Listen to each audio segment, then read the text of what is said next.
Olá pessoal, está começando o Literato. A gente preparou um programa recheado de informações legais. Na entrevista com o autor, André Cordeiro bateu um papo com Pedro Pereira. Minha relação entre direito e literatura é uma relação hoje de retroalimentação. E no quadro Eu Sou, a gente vai conhecer um pouco Ana Apolinário, que é escritora há mais de 20 anos. Que a poesia ela é necessária enquanto um elemento de humanização das pessoas. E tem ainda os quadros É Pra Ler, Café com Poesia e Tá na Lixa. Você é o nosso convidado. O Literato tá no ar. Começamos com a entrevista com o autor. O repórter André Cordeiro conversou com o escritor paraibano Pedro Pereira. Vamos conferir. Vamos começar agora o quadro Entrevista com o autor, dessa vez com Pedro Pereira de Souza Neto. É isso? Exatamente. Como é que você começa a produzir na literatura? Olha, eu escrevo desde criança, gosto de ler muito e escrever poesia, pequenas prosas, mas Dois Sonhos vem bastante tempo depois, até porque é um romance, né, tem outro nível de complexidade, então comecei a escrever aos 20 e poucos anos, mais ou menos, eu tenho uns 10 anos. Queria saber como foi o processo de escrita de Dois Sonhos. O processo de escrita de Dois Sonhos decorre de um fascínio, né, que eu tenho pelo mundo onírico. Foi eu estudar Freud e outras linhas da psicanálise, como a psicanálise de Deleuze e Guattari, que eu pude entender, né, a mecânica do sonho e me aprofundar nisso e começar a ter acervo para criar. Então, a primeira inspiração foi o mundo onírico, né, e acabou sendo o maior objeto mesmo da obra. Do que trata o romance? Dois Sonhos, ele trata da história de um garoto chamado Isaac, que numa cidade que começa a ruir, né, decorrência de uma crise política e econômica, ele perde os pais e é acolhido por um internato, né, onde só os mais ricos podiam estudar, chamado Internato Demóstenes Salgado. E nesse internato algumas coisas misteriosas começam a acontecer e ele começa a perceber que havia um outro interesse, né, para o acolhimento dele, além do mero acolhimento, que havia um interesse escuso por trás. Então todo o romance ele gira em torno disso. O que é que você tem de referência literária que está dentro de Dois Sonhos? Eu sou um leitor voraz de realismo, gosto de Dostoiévski, gosto do Machado de Assis, e eu gosto também das referências oníricas e intimistas, por exemplo, da Lígia Fagundes Telles, da Virginia Woolf. Gosto do absurdo do Kafka, por exemplo. O direito, de alguma forma, tem influenciado você na sua visão literária? Assim? A minha relação entre direito e literatura é uma relação hoje de retroalimentação. Quem dizia isso era o Moacir Clear, ele era médico também, né, era um médico atuante, ele dizia que a clínica médica o auxiliava justamente em entender o outro, em observar o outro, né, sob esse prisma mais íntimo, né, do outro. E o direito ele me dá esse acervo, sabe, de conhecimento, de entendimento do homem mesmo, para além das relações de poder, das relações institucionais,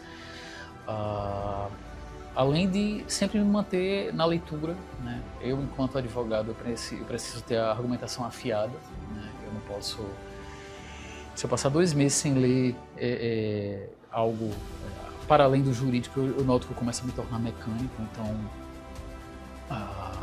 eu preciso sempre estar me atualizando, mas nem sempre foi assim. Eu entrei no curso de Direito para me aproximar mais do campo da literatura, considerando que minha família era da área da saúde, né? E eu notei que não houve essa aproximação que eu imaginava, houve um grande distanciamento na realidade. Por muito tempo, o direito foi uma prisão para o eu artístico, né? E quando eu passei a coordenar bem esses dois, não, uma coisa pode alimentar a outra, né? Eu sinto que eu destravei uma nova skin, por assim dizer. Pedro, a gente tem o lançamento de Dois Sonhos agora em setembro, não é isso? Exatamente. E ele já está disponível no meio digital.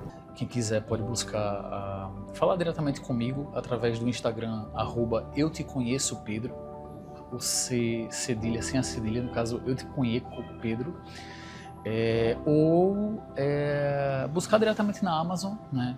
O pessoal vai achar lá. Estou vendo ainda com algumas livrarias, dentre as quais a Livraria União, acredito que em breve vai estar aqui, na Livraria do Luiz e em outras livrarias também. O título é Dois Sonhos, o primeiro sonho, né? E aí, o segundo tá encaminhado, como é que tá? Desde a escrita do primeiro sonho, o segundo sonho já estava esquematizado, né? Eu já tenho alguns trechos completamente prontos. Eu preciso amadurecê-lo, né? Inclusive, eu não lancei os dois numa obra só, justamente porque eu sentia que o segundo sonho precisava de um eu mais maduro. Mas eu acredito que nos próximos anos a gente vai lançá-lo também. Como tá nessas áreas, no teatro, na poesia, na prosa e no romance também? Você sente muita diferença ou seu eu lírico dança nessas áreas? Ele dança no bom sentido. Eu lembro da estrela bailarina do Nietzsche, e é bem isso, sabe? A partir do momento que eu aprendi a conciliar o meu eu profissional com o meu eu artístico, as coisas elas se tornaram mais fáceis. Eu vou agora deixar a câmera livre para você dar um recado para quem está assistindo. Primeiro Sonho é uma obra que foi feita, né, com muito carinho, com muito cuidado também. Quem me conhece mais intimamente sabe o quanto eu sou cuidadoso com as palavras. E foi feito não apenas por mim, mas pelo Samuel Ornelas, né, que é o desenhista de Dois Sonhos, conta com 20 desenhos do Samuel Ornelas, né, e é uma obra muito bonita, né, modéstia à parte, né, porque eu sou um dos realizadores disso daqui, e é um universo novo, é um universo imersivo. Não sei se você vai gostar, não sei se você não vai gostar, quem sou eu para dizer isso, mas eu recomendo que me dê uma chance. Dá uma lida, e se gostar, dá uma palavrinha comigo lá no Instagram. Isaac estava imerso num jogo que nunca havia entendido e não fazia mais do que defender suas peças e vê-las, uma a uma, consumidas pela inevitável tragédia. Inúmeras possibilidades se passaram pela sua cabeça e com elas a sensação de que até então havia feito tudo errado. Era uma revolução. Ele sentia a revolução. Tantas oportunidades perdidas, pensou, tanta coisa teria vivido, não fosse a terrível escolha por viver à margem de Olavo. Passado um longo instante, ele se gabou em seu íntimo da nova descoberta, e assim envolveu o outro em seus braços, mas já sem qualquer nota do sentimento anterior. Quanta riqueza em um bate-papo! Obrigada, Pedro! Agora vamos para o primeiro intervalo. Até já!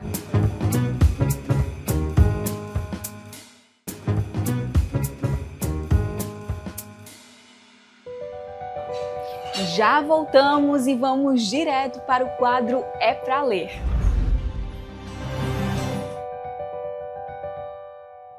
Olá pessoal, meu nome é Marcelo e tenho duas dicas especiais para vocês no dia de hoje. Para quem gosta de mistério policial e suspense, com esses dois livros, Sherlock Holmes e da Agatha Christie. É isso, a dica de hoje. Bom demais! Agora você confere o nosso quadro Eu Sou. A escritora que conheceremos hoje é a Ana Polinário.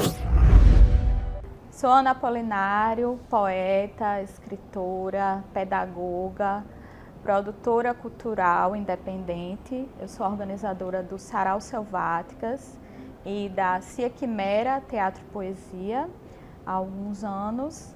Sou pesquisadora também sobre literatura, psicanálise e erotismo. Sou filha de Dona Hélia Maria, neta de Francisca e mãe de Sofia.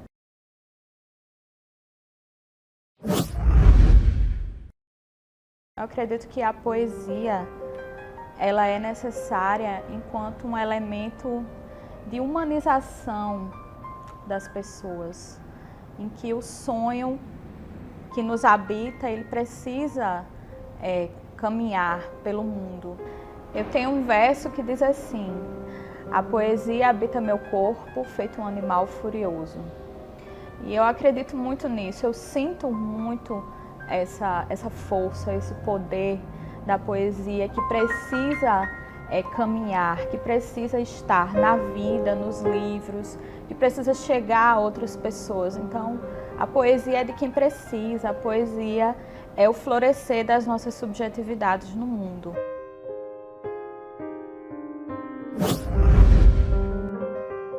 Escrevo desde a adolescência. Sempre foi assim, escrever e guardar. A mulher escritora, ela passa por esse processo, né, de ficar na gaveta durante certo tempo. Então, quando eu decidi publicar o primeiro livro, eram textos antigos, mas que eu já sentia que ali havia um livro.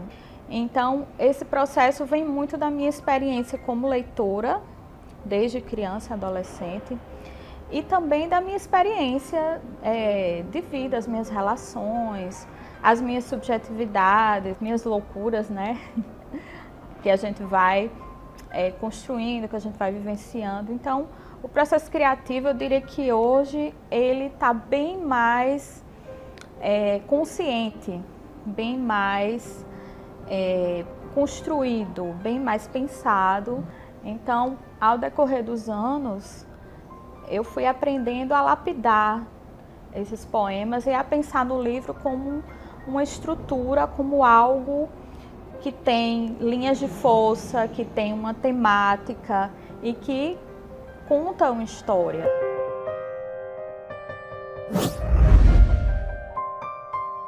A arte surrealista eu sempre admirei, sempre li muito e desde o início dos meus livros, né, desde o primeiro livro, ele estava presente, digamos de uma forma assim inconsciente.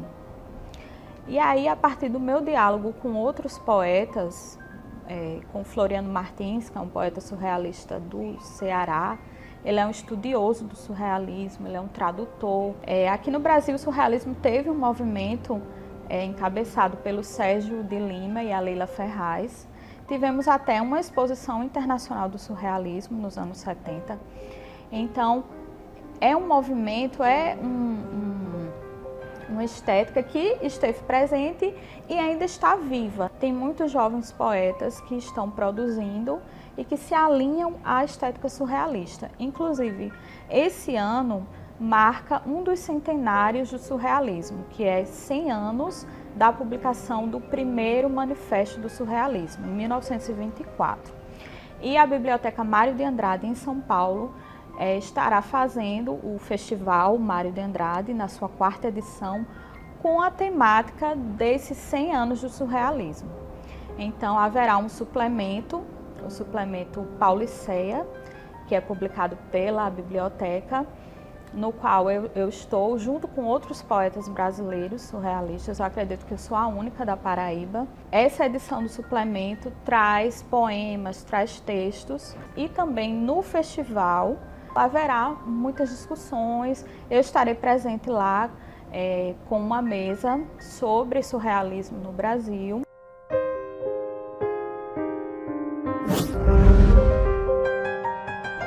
Beijos de Abracadabra é um livro que surgiu de um desafio das minhas conversas, da minha convivência, né? Eu diria da minha cumplicidade com Floriano Martins. E aí ele me fez vários convites para publicar em revistas e em periódicos de fora, de Costa Rica, México, Chile. São revistas que trazem também os poetas brasileiros surrealistas. Daí surgiu, né, esse desafio, foi algo bastante instigante, né, escrever esse livro. Foi escrito em 2021, estávamos na pandemia ainda, e a proposta é justamente trazer esses poemas com base no fluxo contínuo do pensamento. E o próprio título do livro, Beijos de Abracadabra, traz essa ideia da magia. E aí o título, Beijos de Abracadabra, eu quis trazer a ideia de um eros, do amor, simbolizado através da palavra beijos, e o abracadabra como uma palavra de proteção, de cura.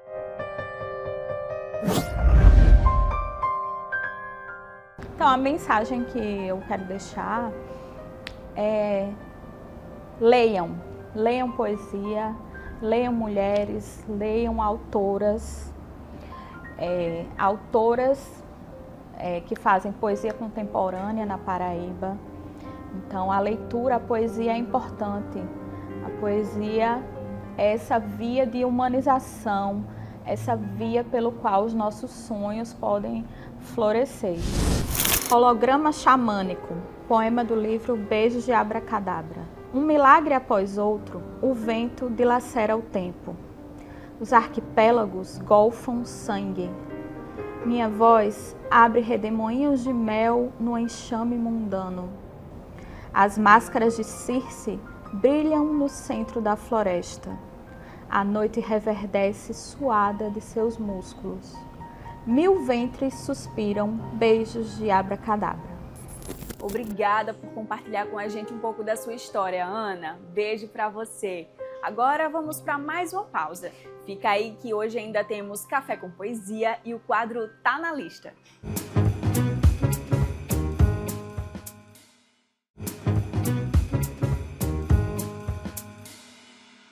Voltamos e vamos direto para o Café com Poesia. Hoje com o nosso queridíssimo André Cordeiro.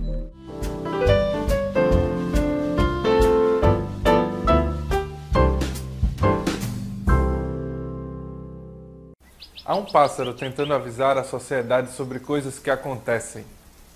E ele, em sua calma, observa detalhadamente enquanto as pessoas correm de um lado para o outro, sem percebê-lo ali, pendurado no fio do poste. Há um pássaro, sim, um pássaro, tentando falar, cantando, em meio aos ruídos de maquita, roncos de motores, toques de celulares e vários freios bruscos, sirenes e ligações perdidas.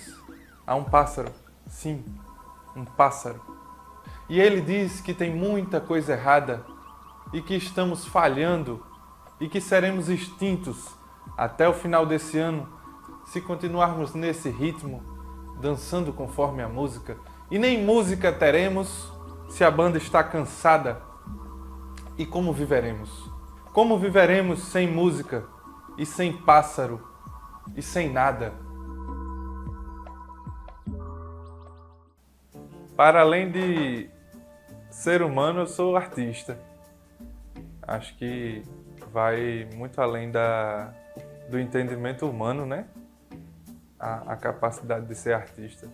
Acho que todo artista tem vontade ou chega próximo de ser Deus.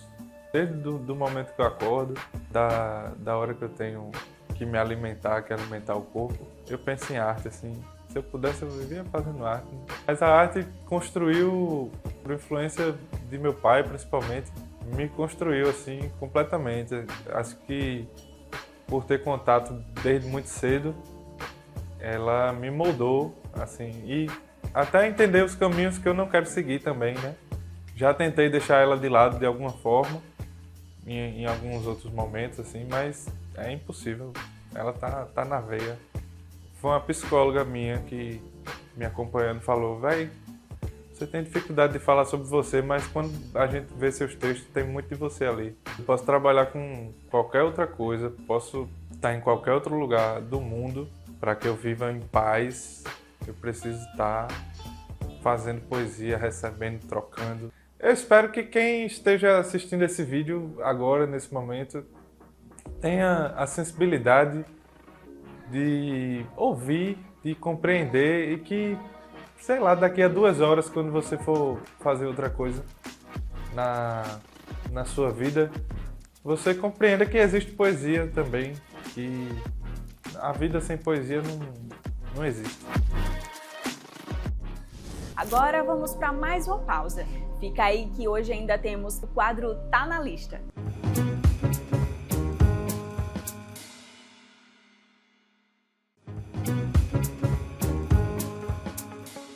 Agora chegamos com o nosso quadro Tá na Lista. Priscila Marques traz as dicas. Oi, Pri! Oi, Lili! Oi, pessoal! Sayaka tá de férias e eu tenho a honra de substituir nossa japonesa preferida no Tá na Lista. E para começar, vamos trazer nossa sugestão de leitura, que é uma dica do Luiz de França, que vai apresentar um livro com uma narrativa surreal e muito afetiva. Confere aí. Quando as pessoas me perguntam sobre tipos de livros, preferências e tal, eu gosto de dizer que eu prefiro livros de conforto. São aqueles livros que dão um quentinho no coração quando a gente termina, que a gente reflete, que a gente chora, que a gente se emociona, que a gente ri, mas que no final dá vontade de ler novamente, porque a leitura foi prazerosa, porque a leitura foi de certa forma leve e foi bem construída. E é exatamente partindo dessa perspectiva que eu trago esse livro para vocês, que é Se a Casa 8 Falasse, do Victor Martins. A história desse livro, ela se passa em 3 épocas diferentes. Ela se passa no ano de 2000, 2010 e 2020. Não se preocupem que isso não é um spoiler, a gente entende desde o início. Mas, além de tudo que essas épocas podem trazer por si só, Se a Casa 8 Falasse, ela segue uma perspectiva única, que ela é contada sob o ponto de vista da própria casa. A Casa 8 da Rua Girassol, exatamente a Casa 8 do título. Então, se vocês querem um livro de conforto, um livro que fale sobre mudanças e tudo mais, Se a Casa 8 Falasse, do Victor Martins. Obrigado. Bacana demais, com certeza eu vou conferir. A minha dica de leitura é Extraordinárias, Mulheres que Revolucionaram o Brasil. É uma obra de 2017 que foi produzida pelas jornalistas Duda Porto e Ariane Carraro. Elas passaram muito tempo fazendo uma pesquisa para produzir esse livro, chegaram a mais de 300 nomes e entregaram para a gente 45 perfis muito especiais de mulheres impactantes para a história do nosso país. Você sabe quem foi Dandara? Uma guerreira fundamental para a existência do Quilombo de Palmares. E Niede Guidon? Ela descobriu os registros rupestres mais importantes do nosso território. E Indianara Siqueira, entre outras. Essas e muitas outras mulheres brasileiras que impactaram a nossa história e indiretamente a nossa vida também. Elas são descritas de uma forma tão leve que pode ser lida da filhinha até a vovó. Foi pensada para crianças e é uma obra capaz de trazer empoderamento e representatividade para as meninas e também ensinar o respeito à diversidade para os meninos. É um livro lindo em que você vai encontrar pessoas de várias etnias, de várias regiões do país. E sabe o que todas essas mulheres têm em comum?